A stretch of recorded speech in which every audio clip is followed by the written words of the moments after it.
Mütəxəssislər xəbərdarlıq edir, elektron siqaretlər sizin sağlamlığınıza ziyandır. Bəs xəbərdarlıqlara baxmayaraq elektron siqaret istifadəçilərinin sayı niyə artır? Elektron siqaretlərin satışı qadağan olunmalıdırmı? Yaxın oturun, sabah saxlamadan bu suallara birgə cavab axtaraq. Axşamınız xeyir.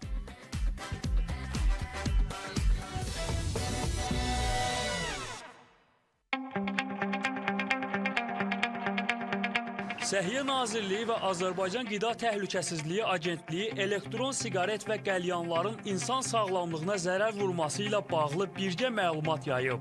Məlumatda deyilir ki, elektron siqaret və qəlyanların istifadəsi zamanı havaya buraxılan buxar yalnız onu istifadə edənlər üçün deyil, ətrafdakı insanlar üçün də təhlükə yaradır. Qeyd edək ki, parlamentdə də ölkəmizdə elektron siqaret və qəlyanların satışı və istifadəsinin qadağan olunması ilə bağlı vaxtaşırı təkliflər səsləndirilir. Ümumiyyətlə, son illərdə bütün dünyada olduğu kimi, ölkəmizdə də elektron siqaretlərdən istifadə geniş yayılıb. Xüsusən də tütün asılılığından xilas olmaq istəyənlərin əksəriyyəti elektron siqaret, yaxud da qəlyana üstünlük verirlər. Onlar belə hesab edirlər ki, elektron siqaret adi siqaretdən daha zərərsizdir. İstehsalçı şirkətlər isə iddia edir ki, məqsəd insanların siqaretdən istifadəsinə son qoymaq və onların nikotinə olan alüdəliyini cilovlamaqdır. Bəs buna nail ola biliblərmi? Müşahidələr göstərir ki, əksər hallarda yox. Əksinə, elektron siqaretdən istifadə edənlərin sayı günbəgün artır. Bu artıma elektron siqaret və qəlyan istehsal edən şirkətlərin apardığı təbliğat kampaniyaları və promo aksiyalar da təkan verir. Bəs bu sarıdan dünyada vəziyyət necədir? Qazaxıstan hökuməti ötən il elektron siqaretlərə qadağa qoyub. Uruqvay, Argentina, Braziliya, Meksika, İordaniya, Türkiyə, İndoneziya və Malaziya kimi ölkələrdə də elektron siqaretlərdən istifadə qadağan olunub. Bəs ölkəmizdə də elektron siqaret və qəlyan qadağan oluna bilərmi? Bunların zərərsiz olması haqqında yaradılan mif haradan qaynaqlanır?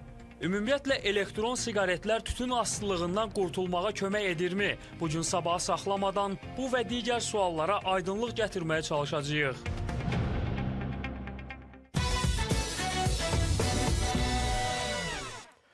Müşahidələr onu göstərir ki, son vaxtlar elektron siqaretdən istifadə edənlərin sayı artıb. Onların bir qismi bildirir ki, mən siqareti atmışam, siqareti tərk etmişəm və yalnız elektron siqaretdən istifadə edirəm. Digər qism isə bildirir ki, elektron siqaretlərin mənim sağlamlığıma hansı zərər ola bilər ki? Amma mütəxəssislər xəbərdarlıq edir. Elektron siqaretlər sizin sağlamlığınıza ziyandır. Bəs ölkəmizdə də elektron siqaretlərin istifadəsi qadağan oluna bilərmi? Bu və digər suallar ətrafında sabaha saxlamadan qarşıdakı bir saatda sizinlə müzakirə təşkil etmişik. Müzakirəmizdə iştirak edən qonaqlarla gəlin yaxından tanış olaq. Azərbaycan Qida Təhlükəsizliyi Agentliyinin əməkdaşı Günay Quluzadə, Səhiyyə Nazirliyi Elmi Tədqiqat Ağciyər Xəstəlikləri İnstitutunun pulmonoloqu Sevda Aslanova, pulmonoloq professor Əlizamin Sadıqov, klinik psixoloq Günay Hüseynli. Biz isə söhbətimizə Günay xanım sizinlə başlayacağıq. Mən istərdim ki, bir müddət bundan əvvəl olan çağırışa bir nəzər salaq. Təmsil etdiyiniz qurum Səhiyyə Nazirliyi ilə birgə cəmiyyətə, əhaliyə bir müraciət etdi ki, elektron siqaretlərdən istifadə etmək sizin sağlamlığınız üçün zərərlidir, ziyandır. Belə bir xəbərdarlıq getdi. Əvvəlcə istərdim ki, bu xəbərdarlığı zəruri edən səbəblərə bir nəzər salaq. Nə baş verdi? Öncəliklə dəvət üçün təşəkkür edirəm. Bəli, qeyd elədiyiniz kimi Səhiyyə Nazirliyi ilə bərabər Qida Təhlükəsizliyi Agentliyi veiblərlə mübarizə və maariflənmə istiqamətində çox böyük bir kampaniya başlatdı.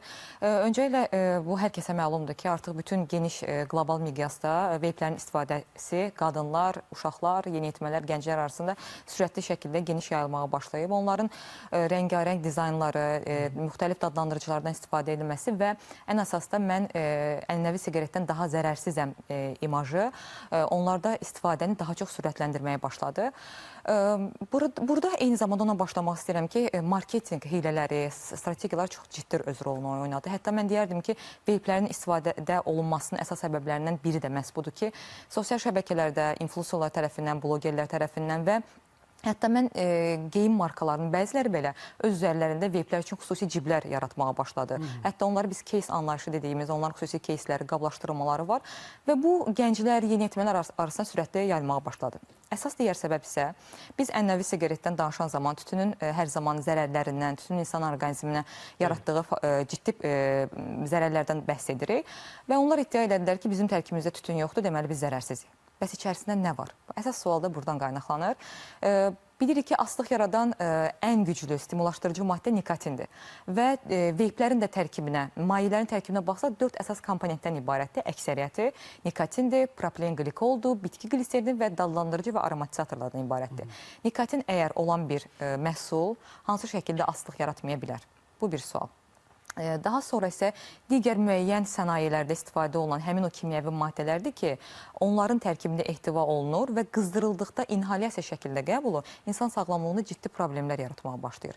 Biz istədik ki, tərkibi və zərərləri barədə irəliləyən dəqiqələrdə həkimlərimizlə danışacaq, amma siz qeyd etdiyiniz nüans var idi.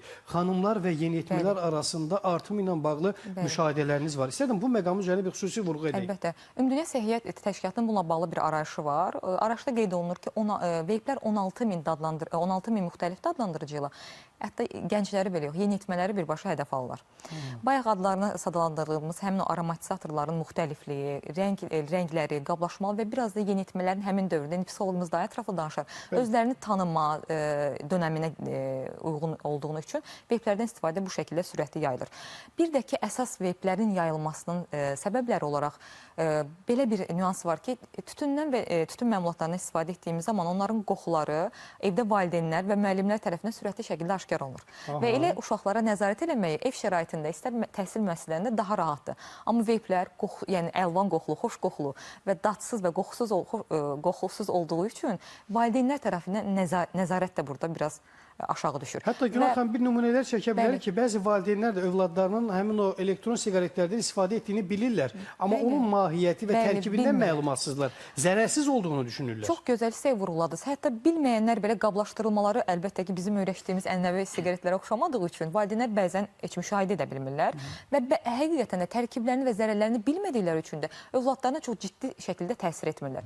Biz bununla bağlı Səhiyyə Nazirliyi universitetlərdə təlimlər keçdiyimiz zaman, düzdür, təlimlərin önündə uşaqlar bizə biraz daha qeyri-ciddi yanaşsalar da biz onlara zərərləri və törədə biləcək, yaranacaq təhlükələr haqqında danışdığımız zaman onların beyinlərində və gözlərində həqiqətən sual işarəsini çox rahatlıqla görürdük və bizə çox ciddi şəkildə suallar verirlər.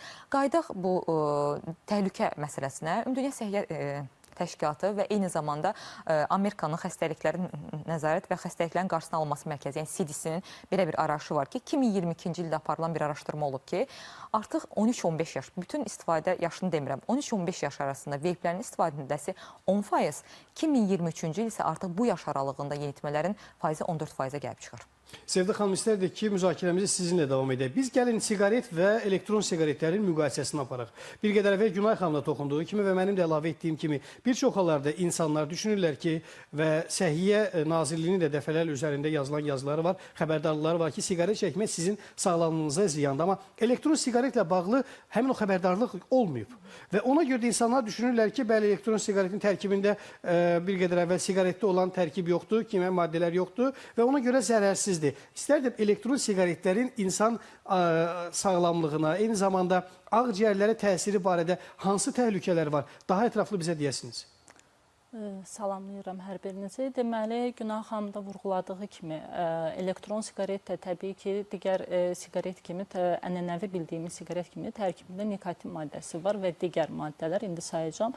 Və bunun zərərsiz olduğuna görə zərərsiz hesab olunur ki, 2000-ci ilin əvvəllərində bu bazara çıxarıldı və bazara çıxarılan zaman siqaret məmulatlarına, tütün məmulatlarına bir alternativ kimi və siqaret tərgitmə vasitəsi kimi çıxarılmışdı və belə hesab olundu ki, burada nikotin yoxdur və yaxud nikotin miqdarı çox az miqdardadır. Ona görə də geniş yayıldı.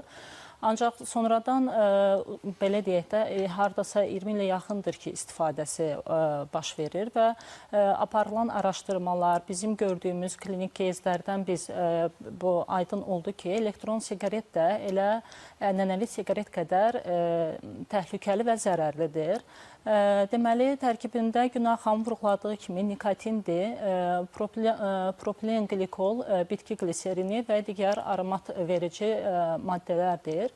Deməli, bunun təsirləri necə olur? Qısa müddətli və uzun müddətli təsiri olaraq biz görürük. Qısa müddətli təsiri birincisi nikotin asılılığı yaradır və ənənəvi siqaretə görə daha tez və daha sürətli nikotin asıllığına gətirib çıxarır. Elektron siqaretlər bəli, çünki bir dozalanması yoxdur.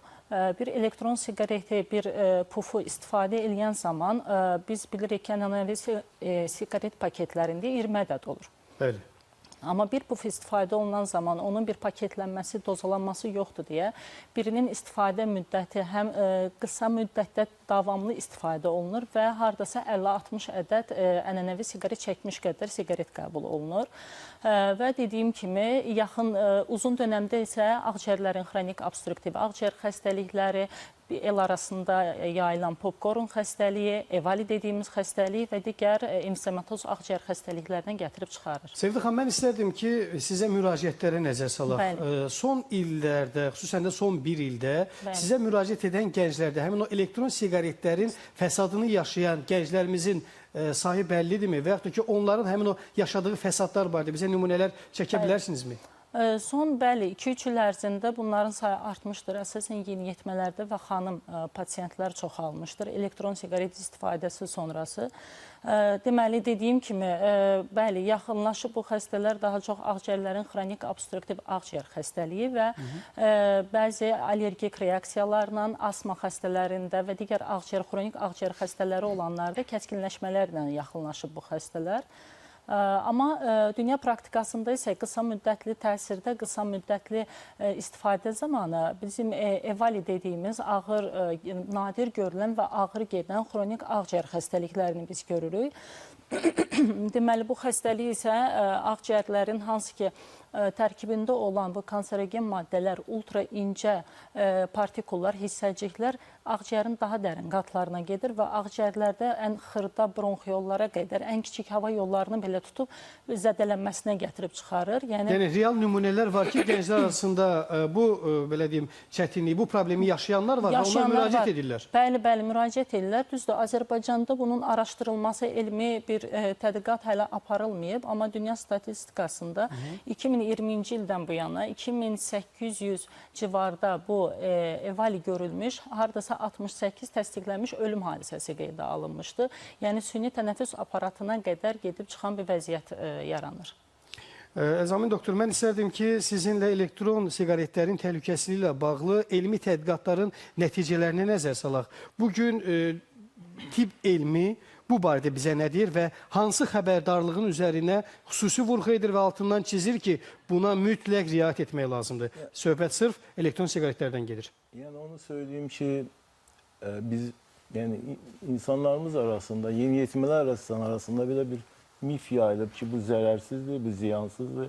Mən siqaretdən qurtuluram, elektron siqaretə keçirəm. Doğru adım deyil təbii ki. Nikotin asılılığı var.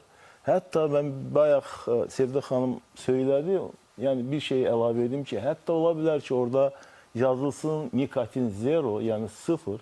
Amma bu doğru deyil. Çünki nikotin əsas addiktiv maddədir. Asıllıq yaradan maddədir.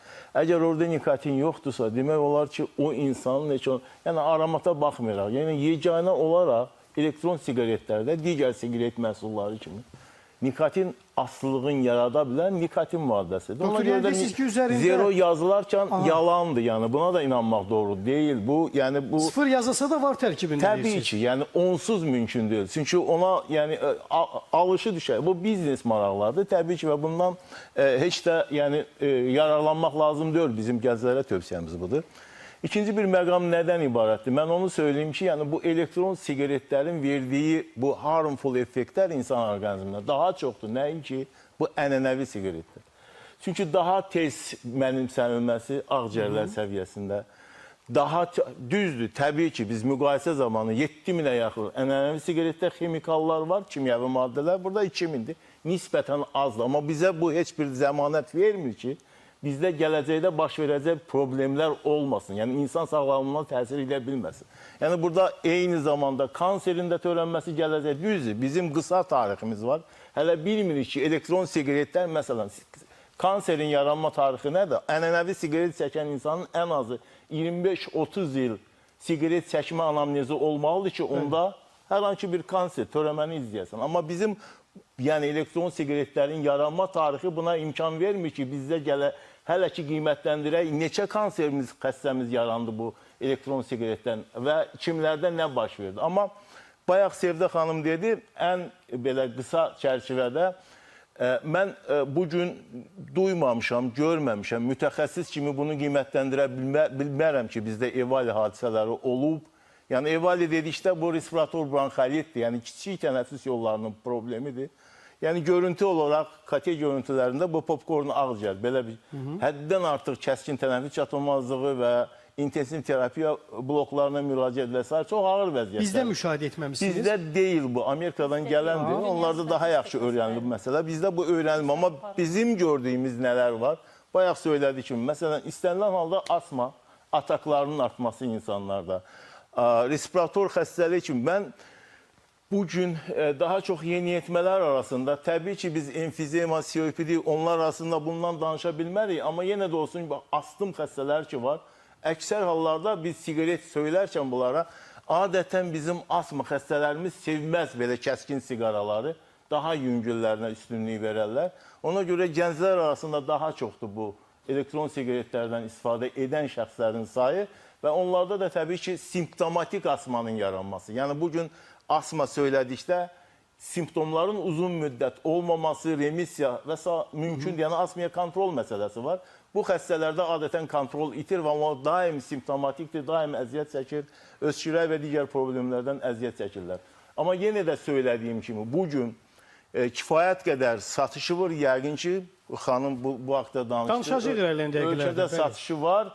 İnsanlar bundan kifayət... Məsələn, adicə bir misal deyim sizə. Yəni, təkcə bizdə deyil, bütün dünyada bu yüksək səviyyədə, əsasən gənclər arasında yayılıb.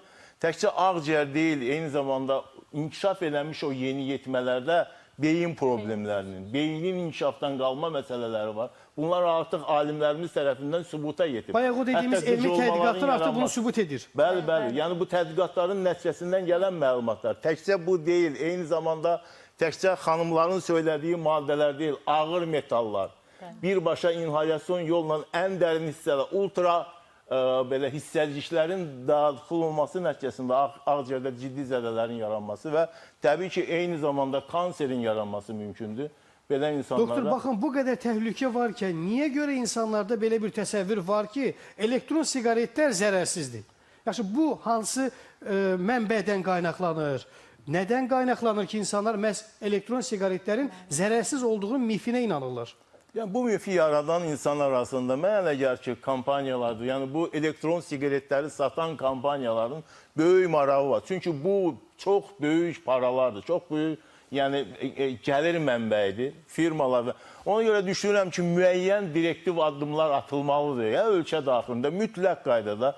Çünki yenə də söyləyeyim, bugün siqaret hətta çəkməni dayandırmaq motivində olan, motivasiyasında olan insanların müraciət etməsi elektron siqaret, bu da doğru addım deyil. Yəni, öncələrdə belə bir guidelineslar qeyd edirdilər. Bugün siqareti dayandırmaq istərsənsə, elektron siqaretə keçə bilərsən. Amma siqareti başlarkən elektron siqaretindən istifadə edib, sonda gəlib adi ənənəvi siqaretdə dayanacaqsınız. Çünki bu da asıllıq yarar. Nikotin asıllığı həmişə artan bir səviyyədə getməlidir. Asıllığı toxundunuz. Mən istədim ki, bu hissədə Günay xanım sizinlə davam edək. Təbii ki, bir qədər əvvəl doktorun qeyd elədiyi məqam var idi, beyinə təsir və elektron siqaretlərin asıllıq yaratma mexanizmi, psixoloji baxımdan necə təsir edir və xüsusən də yeniyetmələri bu təsir mexanizminə toxunaq? Təbii ki, Urfən bəy.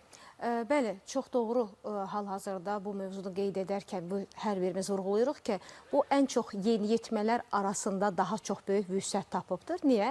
Çünki bu dönəmdə olan, əsasən də nəzərə alsaq ki, bir çox yeniyetməlik dövründə olan gənclər emosional olaraq və psixoloji olaraq onlar bir axtarışda olurlar, motivasiya axtarırlar, özlərini daha brutal və cool göstərmək istəyirlər və çalışırlar ki, yəni bugün tanınan, bayaqlarımda Günay xanım xanım da vurğuladı ki, bəli, influencerlərdir və yaxud da blogerlərdir, TikTok, sosial şəbəkələrdir, Instagramda fərq etməz. Baxırlar ki, ən çox daxı bu günlərim hər bir şey bir marketinqi vardır və bunu satışını təşkil etmək istəyən marketoloqlar, kampaniyalar nə düşünürlər? Ən gözəl bunun təqdimatını biz edəcəyik məhz blogerlər vasitəsilə. Əgər bloger bir canlı efirində danışarkən bunu təbliğ edir, mən bunu istifadə edirəm deyirsə, ona baxan minlərlə və təbii ki, gənclər də düşünürlər Bilərəkdən və ya da bilməyərəkdən? Bilərək, bilməyərək bir subliminal bir informasiyanın təsirinə düşürlər. Çünki heç o vaxtda danışmasa da bir bloger, amma gənc baxır ki, bu filan kəs adını çəkmədən istənilən bir bloger olsun. Bunu istifadə edirsə, niyə də mən etməyim? O cool görsənir, o çox belə cəsarətli, özgüvənli, yaxşı görsənir. Hətta ola bilər ki, dediyiniz kimi fenomenlər, sosial şəbəkə fenomenləri yox, adi həyatda da böyüklərin əlində görə bilər. Çünki ümumilikdə götürsək ki, yeniyetməlik dövründən və 25 yaşa qədər yeniyetmələrin bir şəxsiyyət olaraq hər bir insan beynin ən aktiv inkişaf dönəmi 25 yaşa qədərdir. Və bu dövrdə də istər-istəməz təbii ki, bu cürə nikotin tərkibli vasitəni istifadə edəndə, necə ki, narkotik, necə ki, alkoqol tərkibli olan bu vasitələr beyində bir xroniki asıllıq yaradır. Eynən bu da həmin məsələdir. Sadəcə olaraq gənclərə biney başdan cəmiyyətdə hər bir kəsə, yəni bu necə təbliğ olunub ki, şuarın özündədir burada əsas önəmli olan bir məsələ.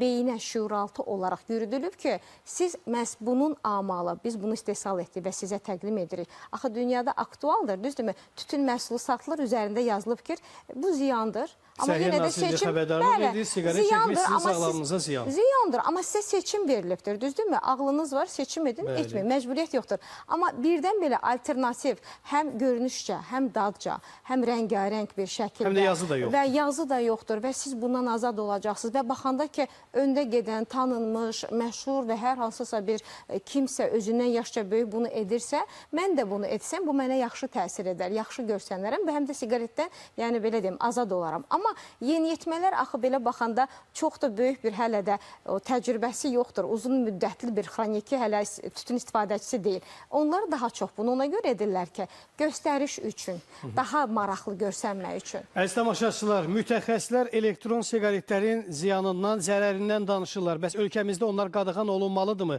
Qaldığımız yerdən fasilədən sonra davam edəcəyik.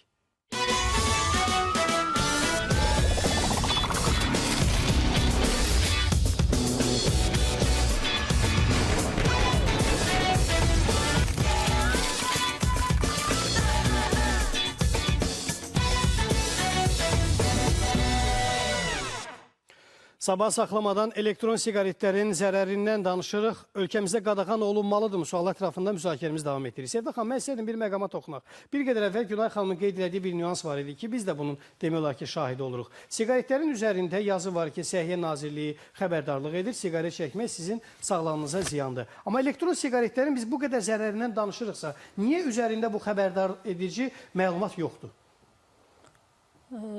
Çox belə lazımlı bir sualdır, maraqlı bir sualdır. Elə təbliğatın da bir növü budur ki, elektron siqaretləri təbliğ etməyin də bir üsulu budur.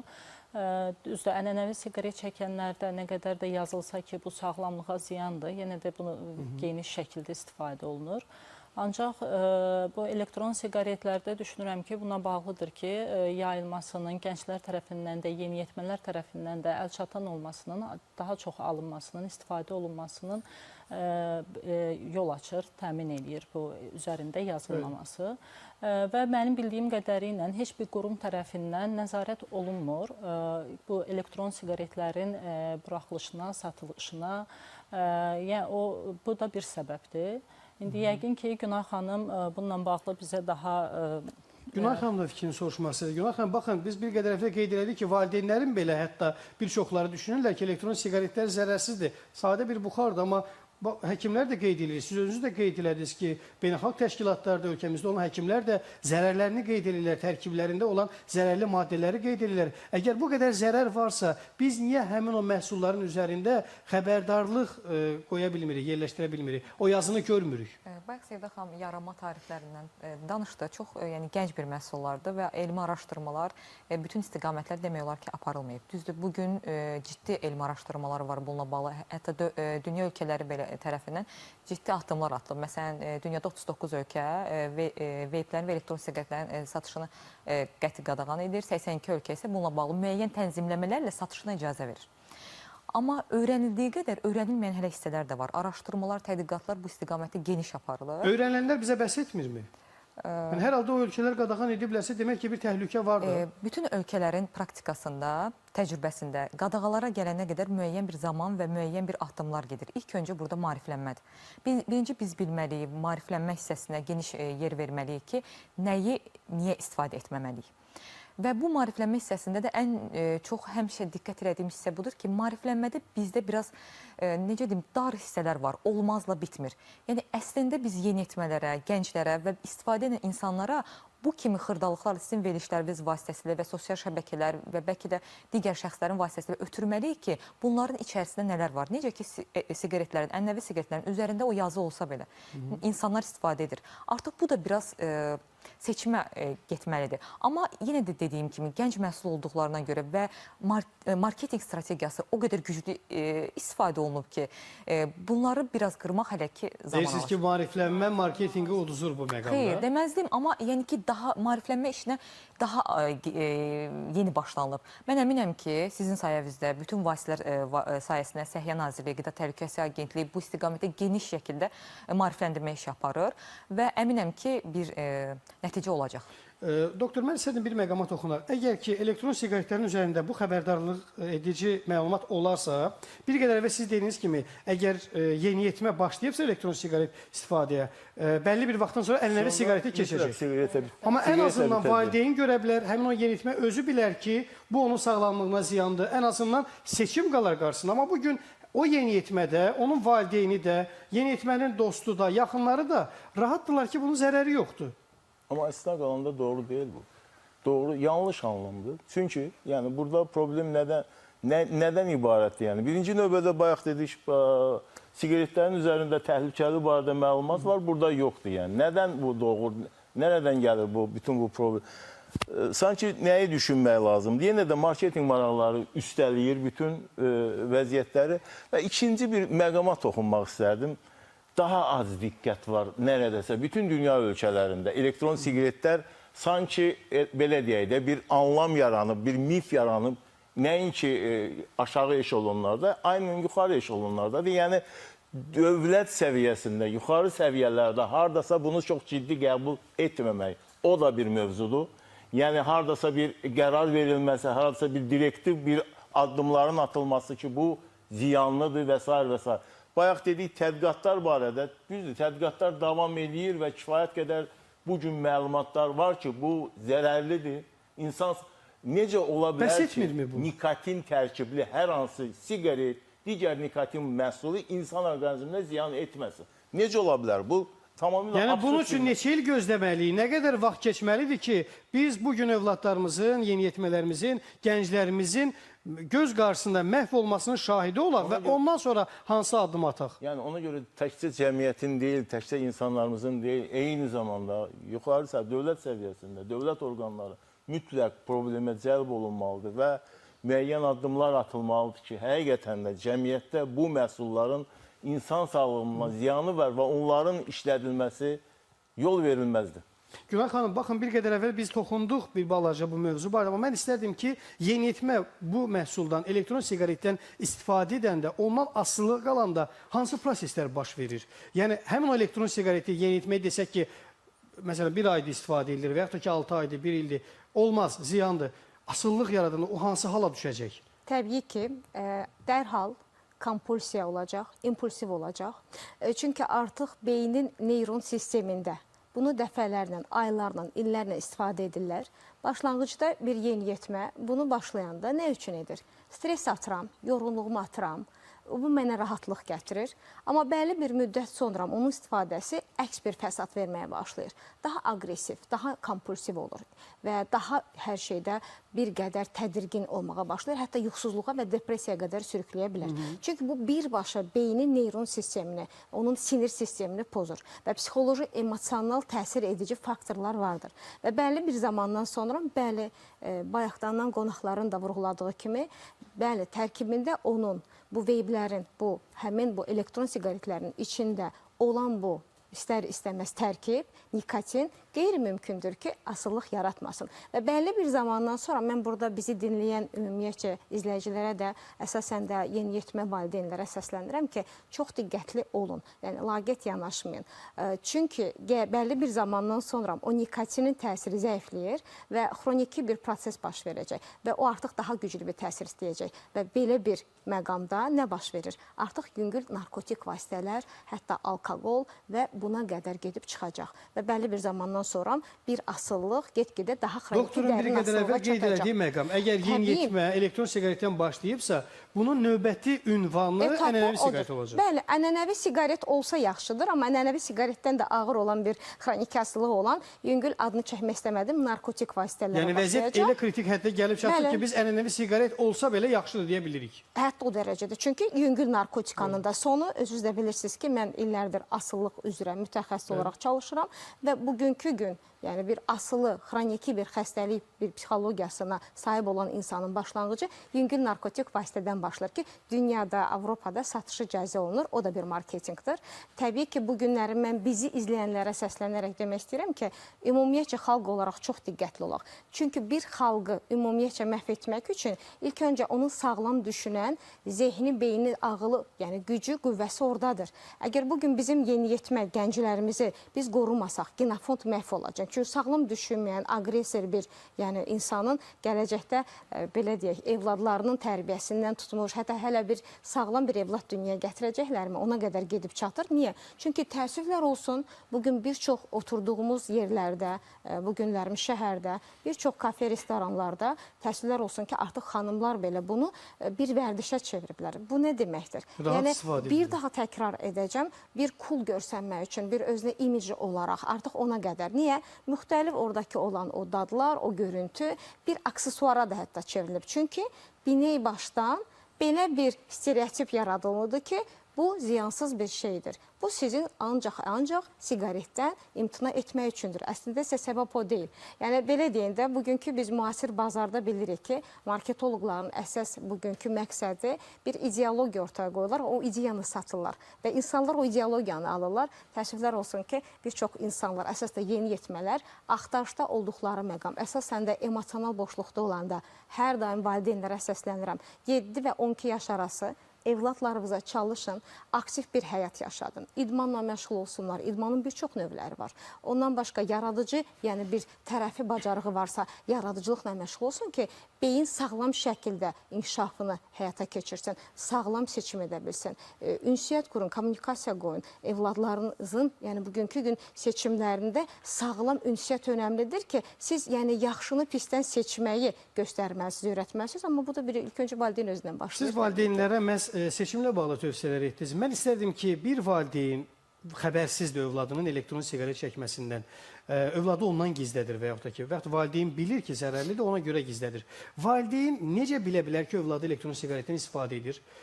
Hansısa bir xüsusi əlaməti və yaxud da ki, hansısa bir dəyişim baş verirmi ki, valideyn bunu sezsin?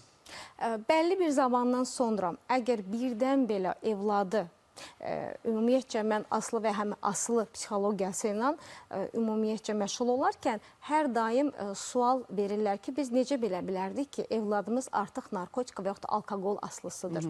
Təməli nədən başlayır? Deyirəm ki, ilk başlanğıcıda davranışlarına fikir verin. Əgər bir il ərzində və yaxud da yarım il ərzində belə sizin evladınızın emosional davranışı çox aqressiv, çox kompulsiv və yaxud da yuxusuzdur, artıq yata bilmirəm, narahatdır, tədirgindir, çox aqressivdir.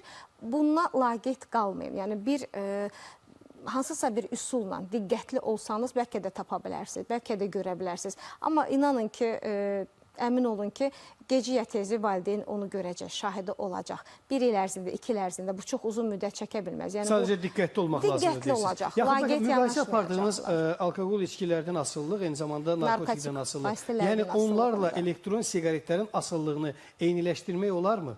təməl olaraq mən deyərdim ki, bəli, fərqi yoxdur. Ziyanlı olan bir asıllıq, fərqi yoxdur. Bu narkotikadır, bu alkoqoldur və yaxud da oyun asıllığı. Bir şey ki, beyinə fəsad verir, neyron sisteminə və pozur və orada artıq neyronlar onun aclığını yaşayır, daim onu tələb edir və o bioloji olaraq, fizioloji olaraq, psixoloji, emosional olaraq, insanı bir şəxsiyyət olaraq inkişafını ləngidirsə, inkişafına zərər verirsə, dağıdıcı yanaşırsa, bu birbaşa, yəni bir nəslin genofondunun artıq məhv olması deməkdir. Çünki hər bir insan 7 nəsil neçə arxa geninin daşıyıcısıdır və bu deməkdir ki, növbəti nəsil geninə sən ziyan vurmuş olursan, başlanğıcını da bir nəfər artıq ailədə qoymuş olur.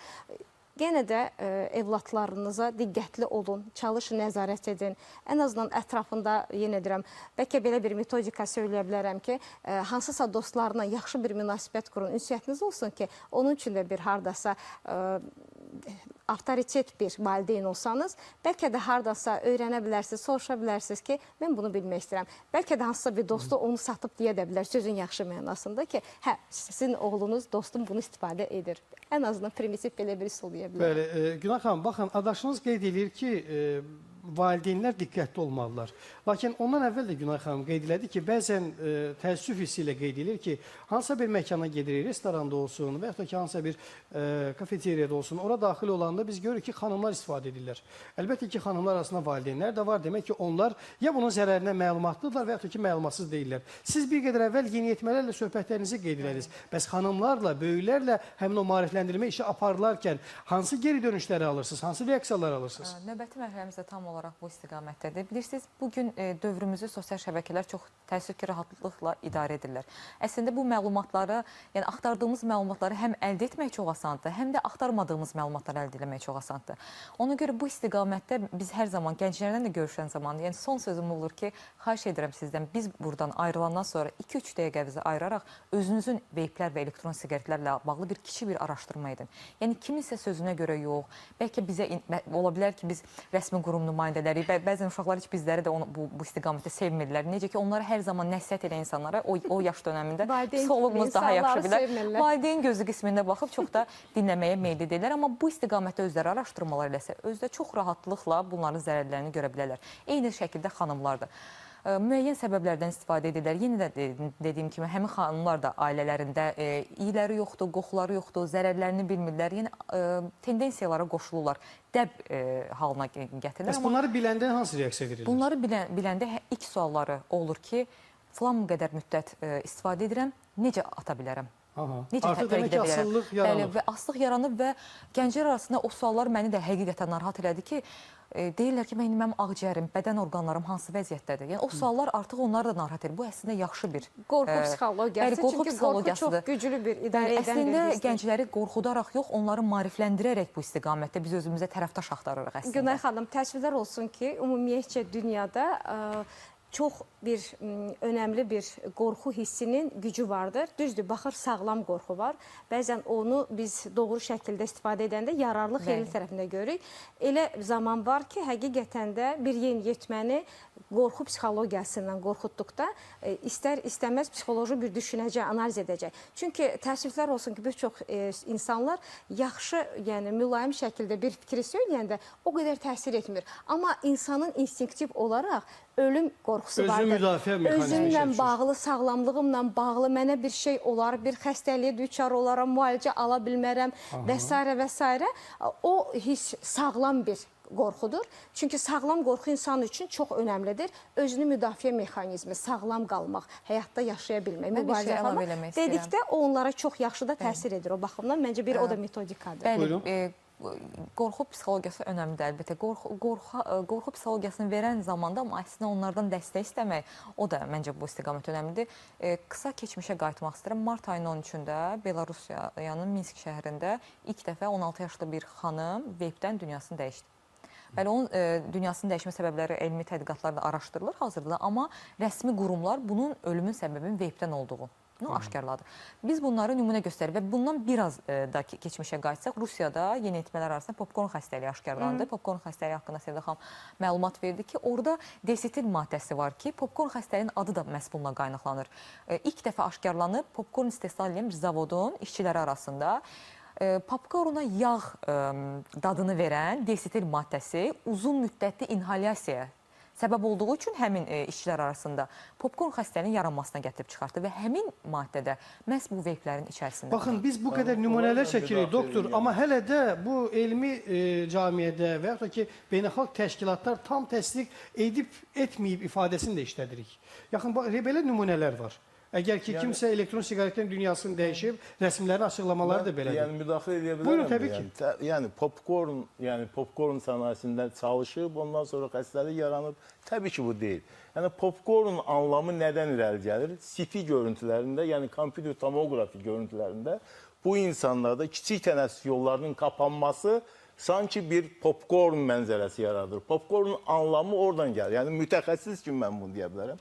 İkinci, çox ciddi baxmıram, Belarusiya və ya da Rusiyada hər hansı bu hadisələrin seriya şəklini alması, yəni ciddi diaqnoz. Mən düşünmürəm ki, Rusiya və Belarusiya, hətta Belarusiya belə bu problemə ciddi yanaşsın və ciddi diaqnozlar qoysun. Ölüm faktı olsa belə. Mən dünyadan xəbəri olan bir insan kimi deyirəm. Yəni Amerika, Kanada, Avropa və s. Yəni hər yerdə. Və bu səbəbdən də söyləyirəm ki, yəni bizim regionda bu məsələ öyrənilməmiş məsələdir. Mən tam səmimi deyirəm və siz bayaq maariflənmədən danışdınız, kifayət qədər deyil. Hətta bizi belə ənənəvi siqaretlərin dayandırılmasına doğru yönəlmiş maariflənmə işinin səviyyəsi aşağıdır. Nəinki bugün biz başlayaq elektron siqaret. Yəni tam razılaşın mənə. Siz başlamışsınız, təşəkkür edirik sizə, amma bu iş daha geniş. Yəni ölkənin hər yerində aparılmalı. Bəyəm Gəncədə elektron siqaret istifadə olunmurmu? Yəni istifadə olunmurmu? Təbii ki, olunur. Ya digər Mingəçevirdə, digər böyük şəhərlərdə. Burada da bu maariflənmə işlərinin çox önəmlidir. Çünki maariflənmə insanlarda birinci növbədə motivasiya yaradır. Əsasən də bu doktorlar, yəni daha çox insanların inandığı insanlar. Yəni bu insan bir şey söyləyirsə, mən bunun ardınca getməliyəm. Ən önəmli məsələlərdən biri budur. Yoxsa mən qorxdum, dayandım, deyil bu çıxış yolu. Bugün insan qorxaraq, tutaq ki, siqareti dayandırsın və ya elektron siqaret. Bu ciddi bir məsələ deyil. Yəni bugün aludəçilik əslində qalanda həmən o qorxu hissində aşılayır. Bütün problemlərin hamısını aşılayır və kölgədə qoyur. Amma insanın bir anlamı olursa, onun mahiyyətini anlarkən düşünür ki, həqiqətində bu mənim beynimə ziyan olacaq, bu mənim digər orqanlarıma, yeniyetmələr, valideynlər tərəfindən haradasa maariflənəcək o səbəb ya da mütəxəssislər tərəfindən. Çünki yeniyetmələrə bilavasitə siz çalışırsınız nəyisə vermək, amma yeniyetmə beyni o səviyyədə deyil ki, sizin dediklərinizin hamısını normal qəbul edəsin. Özünüz verdiyiniz təklifi özünüz də təqzib etdiniz. Söylədiniz ki, qorxudaraq deyil, maarifləndirərək deyil, xeyri olmayacaq. Özləri bunun fərqində olmalıdırlar. Ardınca da deyirsiniz ki, onların beyin düşüncələri o səviyyədə deyil ki, bunu algılasınlar. Mən yeniyetmələrdən konkret danışdım. Tamam, biz yeniyetmələrdən danışırıq. Sizdən ala biləcəyi nəyi varsa... Bəsit dillə biz onları, bəli, yeri gələndə günah həm demişkən, həm maarifləndirmək, həm bəli, qorxutduqdan sonra sağlam şəkildə onlardan geri dönüş kömək istəmək ki, nə etməliyəm? Bayaqlarında vurğuladınız ki, bizə gəlib sual verirlər ki, başıma nə iş gələ bilər? Reaksiya verirlər. Çünki bir insanın dərhal düşüncəsinə, şuuruna bir siqnal ötürməlisən ki, reaksiya versin. Çünki açıqcası bir çox proseslər var ki, misal üçün elementar bir sadə misal. Düzdürmü? Biz psixologiyada deyirik ki, uşaq bir dəfə, iki dəfə yıxılsın, yıxıldıqda yıxılmağın nə olduğunu biləcək və gələn dəfə o getdiyi yerdən daha ehtiyatla gedəcək. Üstə gəl, deyirlər ki, uşaq bir balaca, yüngülcə oda yaxınlaşanda nə qədər izah etsək ki, valideyn olmaz, istidir, əlin yanır, onu anlamır. O görür ki, valideynin odun yanında iş görür, nəsədir, maraqlıdır. Bir balaca oda dəysə heç nə olmayacaq epidermisə, yüngülcə yanıq olacaq, maz çəkiləcək, ötəcək. Amma onun beynində bir siqnal qalacaq ki, axı mənə demişdilər, bu olmaz, bu budur. Və bayaqlarım çox gözəl vurğuladınız ki, Belarusiyada təəssüflər olsun ki, bir gənc xanım həyatını itirib veypdən. Düşünürəm, onu bir görüntüsünü mü deyim, həyat hekayəsini mi, onun bir videosunu material olaraq, bax, onu araşdırıb bir çəkiliş etsək, görsəl olaraq, görərək, eşidərək də bu beyinə daha sağlam emosiyalar ötürəcək. Bu nümunəni geniş auditoriyaya təqdim etmək lazım. Görüntülü, video çəkiliş, müəyyən bir, elə bir real hekayə olsun. Çünki açıq danışağım, Urfan bəy, sadəcə olaraq gözəl bədii dildə danışmaqla bugünkü cəmiyyətdə olan yeniyetmələrə, kimlər ki, bugün aktiv sosial şəbəkəsi, TikTokda bir dəqiqəlik videolara baxaraq dopamin alan gənclərə biz saatlarla heç bir şey çatdıra bilmərik. Onların bir saat dinləməyə səbri yoxdur. Onlar qısa, lakanik, sadə və o siqnalı alıb da dərhal qərar verməyə çalışırlar. Birbaşa hədəfə. Bəli. İcazə Buyurun, verin, Günah xanım. hissəyə də aydınlıq gətirmək istəyirəm. Bir də bölgələr məsələsində də Bəli, toxunarsınız. toxunacağım. Doktorun da dediyi kimi, mən sadəcə bayaq popkorn istehsal olunan zavodu niyə müqayisə elədim? Çünki çox zaman deyirlər ki, dadlandırıcılar var, amma Qida Təhlükəsizliyi Agentliyi dadlandırıcıları qida sənayesində istifadə etməyə icazə verir. Bəs niyə veyplərdə bunu təhlükəli olaraq adlandırırsınız? Mən əslində o hissəyə gətirmək istədim ki, ilk aşkarlanan məhz popkorn zavodunda destil maddəsində uzun müddətli qalmaqdır. Halbuki biz popkornları yediyimiz zaman o destil həzm vasitəsilə qəbul edirik. Sadəcə belə bir şey var ki, qida əlavələri və dadlandırıcıları həzm vasitəsilə qəbul etmək sübutlu şəkildə zərərsiz olaraq qəbul edilsə də inhalyasiya, uzun müddətli qızdırılması və inhalyasiya olması ilə bağlı ciddi tədqiqatlar var burada. Böyük dünya beynəlxalq şirkətlər, beynəlxalq təşkilatlar tərəfindən çox üzr istəyirəm və bunlar da göstərir ki, həmin məhsulların məhz inhalyasiya şəklində qəbulu birbaşa insanların ağciyərlərinə, bayaq adlarını da sadaladığımız kimi xəstəliklər, bəli. Meyvəni yeyərkən dadlıdır, amma yanarkən həmin meyvə. Problem nədir? Elektron siqaretlərdə həmən o maye hissənin buxara çevrilməsi və birbaşa inhalyasiya. Mən popkornu o istiqamətdə misal göstərdim. Bəli, tamamilə doktor haqqıdır ki, adının da o istiqamətə hallanması görüntüyə və çıxarıldığı səsə malikdir. İkinci maariflənmə hissəsində isə mən sadəcə gəncləri bir hissəsi olaraq dəyərləndirdim.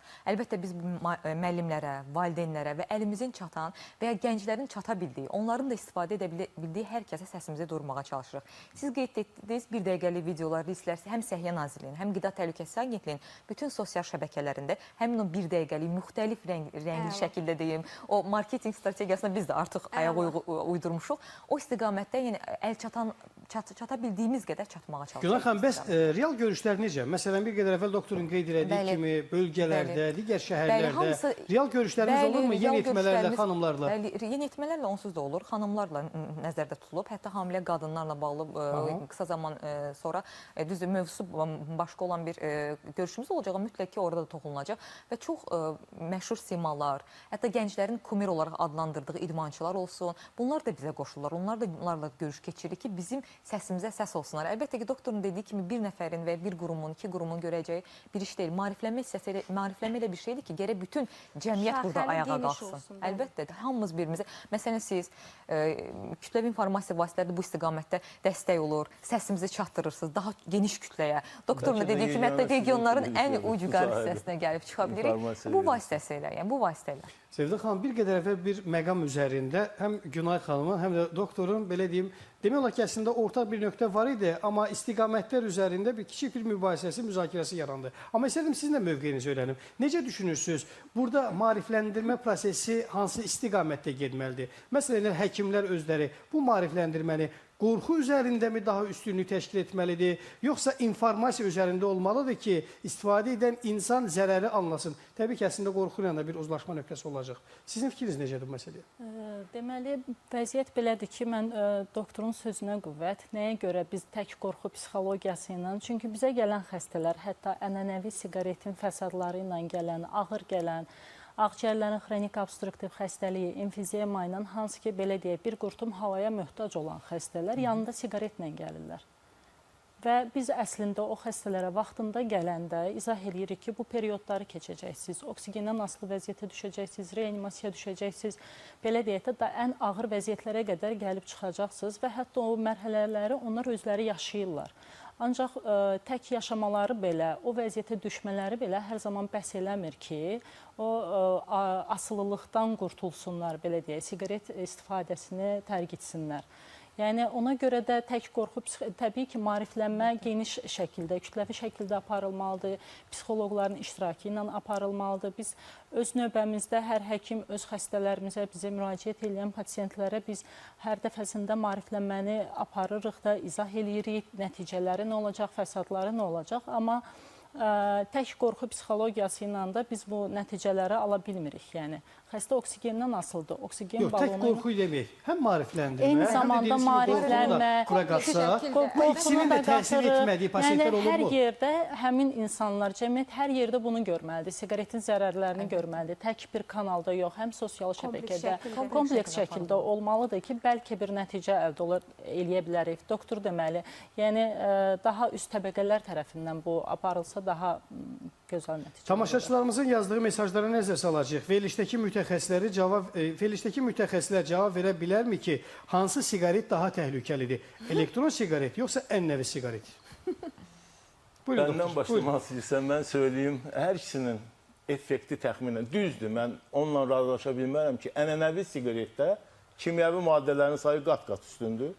Yəni, biraz belə deyək, zərərli effektlər daha kəskindir, elektron siqaret. Amma bu o demək deyil ki, biz siqaret çəkməni dayandırarkən, istəmirik siqaret çəkmək, seçim eləyək məhz elektron siqaret üzərindən. Bu doğru addım deyil. Yəni, bənim bunun üzərinə gəlməz. Çünki, Daha təhlükəlidir deyirsiniz. yəni, bax, bugün əgər nikotin asıllığından danışırıqsa, eyni müddət ərzində, 5 il ərzində ənənəvi siqaret çəkən insan və 5 il ərzində elektron siqaret çəkən insan daha çox asıllıq yaranacaq elektron siqaret çəkən insanlardır. Çünki ev istənilən şəraitdə Daha ondan istifadə edir. aslan, Evdə, avtomobildə, Daha işdə. yüksək konsentrasiyası var nikotinin. Birinci növbədə nikotin problemi var. Baxmayaraq ki, orqanlara nisbətən ola bilər, az zərərlər var. Amma daha yüksək nikotin effekti, daha çox asıllıq. O səbəbdən də elektron siqareti buraxmaq, onu dayandırmaq daha çətindir, nəinki adi ənənəvi siqaretlər. Növbəti mesajda isə tamaşaçımız qeyd edir ki, əgər birini qadağan etmək lazım olarsa, hansı qadağan edilməlidir? Elektron siqaret yoxsa ənənəvi siqaret? Bu suala hər ikinizdən cavab istəyəcəm. Buyurun Günay xanım, sizdən başlayın. Əslində, yəni çox gözəl vurğuladı həkimimiz ki, yəni eyni demək olar ki, təsirə malikdir. Bunları fərqləndirmək olmaz. Amma elektron siqaretlərin, deyirəm, yenə də zərərsiz cazibəsi bugün insanların beynində və ya gözlərini o qədər gözəl boyuyub ki, əslində bir hissə də var ki, biz ənənəvi siqaret çəkən zaman, Sevdə xanım ilk çıxış elədiyi zaman o hissəyə qısa bir toxundu. Məsələn, deyirsən ki, bir dənə düşüm siqaret çəkim, gəlirəm. Amma elektron siqaretlərdə, veyplərdə bunların tənzimləməsi yoxdur. Bir buxarda nə qədər nikotin var, nə qədər siqaret, biz bir buxarı nə qədər alırıq. Bəzən mən düşünürəm ki, müşahidə aparıram bir sıravi vətəndaş kimi, yanımda fasiləsiz çəkirlər və bəlkə də bir qutu bitir artıq. Bəli. Yəni bunlar da var. Sadəcə, məsələn, sonra belə yanaşa bilərik ki, onların buxarları daha qalındır, daha intensivdir və ağciyərlərə də bu istiqamətdə ötürülür. Yəni bunun səbəbləri Yəni siz deyirsiniz, buyurun. Eyni zamanda, üzr dilərəm, ətraf insanlara olan harmful effekt, yəni zərərli effekt. İkincili və üçüncülü. Nədir bu zərərli effekt? Bəli. Yəni daha çox tüstü, adi siqaretlə müqayisədə və daha çox affektə məruz qalacaq, yanaşı oturan insan. Yanında olan insanlar ona yəni ikincili siqaret çəkmə, Baxmayaraq ki, qoxu xoş gəlir. pasiv Çiyələk siqaret qoxusu çəkmə. gəlir məsələn, amma Amma deyil o, yəni birbaşa nikotinin təsiri və eyni zamanda insan elektron siqaret çəkərkən kimsə yanında varsa, o da aynı siqaret Mən çəkir. deyərdim ki, çox üzr istəyirəm, üçüncülü tütün çəkmə də var. Bilirsiniz ki, veyplərin içərisində olan dadlandırıcılar, aromatizatların iyi, yumuşaq ev əşyalarına hopur və uzun müddət biz onların artıq təmsil Günay xanım qeyd edir ki, əgər qadağan olunmalısa, elektron siqaretlər birinci qadağan olmalıdır. Bəs sizin bu mesaja, bu suala, eyni zamanda birinci suala da tamaşaçımızın qeyd elədiyi hansı daha çox zərərlidir sualına münasibətinizi eşidək. Deməli, hansı qadağan olunmalıdır? Əslində ikisi də qadağan olunsa çox gözəl olardı. Ancaq ki, seçim etməli oluruqsa, ən azından bildiyimiz bir düşmənlə mübarizə aparaq. İndi siqaret, ənənəvi siqaret illərdir, bəllidir, uzun müddətli çalışmaları var və fəsadların nə olacağını da demək olar ki, əvvəldən bilirik. Ona görə təbii ki, elektron siqareti qadağan etmək daha məqsədə uyğun hesab olunur. Birinci sual, hansı daha zərərlidir? Doktor ətraflı məlumat verdi. Yəni, elektron siqaretlər daha ağciyərlərin dərin qatlarına hopduğuna görə daha çox zədələnmələr və bilmədiyimiz hələ çox tərkib hissələri də var. Uzun dövrdə fəsadları da, öyrənilməyən fəsadlarımız da çox olacaqdır. Yəni, ona görə... Yəni, fəsadlar var. Proqnozlar verilir ki fəsadlar olacaq. Sadəcə hansılar olduğu öyrənilməyib. Bir çox hallarda bu öyrənilməyib ifadəsidir ki, insanları çaşdırır və kimlərsə bu ifadədən istifadə edirlər. Mən istərdim ki, bu yerdə Günay xanım, fikrinizi tamamlansınız. Yəni öyrənilib, sadəcə öyrənilən fəsadlar yaxın dövr fəsadlarıdır. 20 ildən sonra, 30 ildən sonra nə olacaq bilmirik. Günay xanım, sonunda istərdim bir daha bizi izləyən tamaşaçılara, valideynlərə, bizi izləyən yeniyetmələrə, gənclərə bir müraciət edəsiniz və həmin o əlamətlərini sezmək, valideynlər nələrə diqqət yetirməlidirlər, yeniyetmələr hansı nüanslara diqqət yetirməlidirlər, bu haqda bir çağırış edəsiniz. Daha sonra Günay xanım deyir. Təbii ki, bayaqlarımda qeyd olundu ki, həmin bu veyblərin özünün o aroma iyləri o qədər hopucudur ki, yəni üst geyimlərində istər-istəməz bu iyi hopacaq. Və evə gəlib gedəndə bəlli bir zamandan sonra bu iyi istər-istəməz artıq düşünürəm ki, hətta dəri səviyyəsində hopacaq. Bir şey ki, bu tüstü ilə ağciyərlərə qədər gedir, ağciyərin qatlarına qədər fəsad verir, iltihabi proseslər gedir. İstər-istəməz bu artıq qoxu sezilməlidir. Amma mən daha çox psixoloji baxımdan belə bir şuarla... Çox qısa, buyurun. Bəli, qısaca deyəcəm ki, çalışın evladlarınızı binövrədən sağlam həyatın nə olduğu fəlsəfəsini öyrədin. Primitiv şeylərdən. Özlü sağlam həyatı əgər sürəcəksinizsə və o sağlam həyatın nə olduğunu göstərəcəksinizsə, təbii ki, evladınızın hardasa bir seçim etmək kimi öncədən bir təməl xasiyyəti yaranacaq. Yarım dəqiqə vaxtımız qalıb Günay xanım. Buyurun, siz də fikirlərinizi tamamlayın. Bu kampaniya başladan qurumlardan birinin nümayəndəsi olaraq demək istəyirəm ki, yaxın tarixdə dünyanı çarxlayan pandemiya bizə əslində sağlamlığımızın nə qədər dəyərli olduğunu öyrətdi. Ona görə immun sistemimizi qoruyaq, sağlamlığımızı qoruyaq və qoyun da bir ildə dəbidən məhz sağlamlıq olsun, seçimimizi daim düzgün eləyək, sağlamlığı üstünlük verək, belə deyək. Əziz tamaşaçılar, biz bugün Sabah Saxlama studiyasında elektron siqaretlərin təhlükəsindən, zərərindən, ziyanından danışdıq. Uzaq olun, deyəcəyimiz bu qədərdir. Mütəxəssislər də bunu deyir. Gələn həftə eyni vaxtda fərqli mövzuda yenidən görüşmək ümidi ilə hələlik deyirik.